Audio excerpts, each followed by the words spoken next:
et les États-Unis. Et ça a eu un impact sur Bitcoin qui a surpassé les 7%, Ethereum également. Donc non seulement la guerre ne nous impacte pas depuis 40 jours, mais en plus, quand il y a des bonnes nouvelles, eh bien, on le ressent directement sur le prix. Là où c'est encore plus intéressant pour répondre à notre auditeur Gaëtan, c'est que apparemment le Bitcoin pourrait avoir un rôle encore plus important dans cette guerre, puisque l'Iran a demandé qu'il y ait un péage pour tous les pétroliers qui vont transiter par ce fameux détroit d'Ormuz.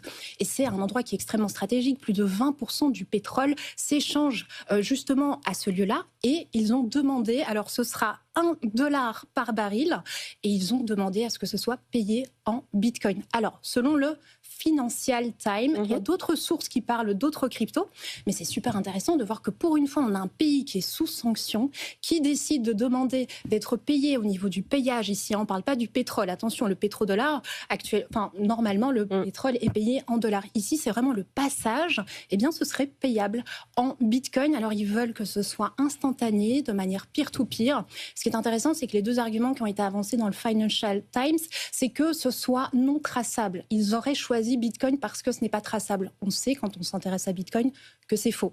Par contre, pour contourner les sanctions, ça c'est très intéressant puisque c'est une des propriétés de Bitcoin.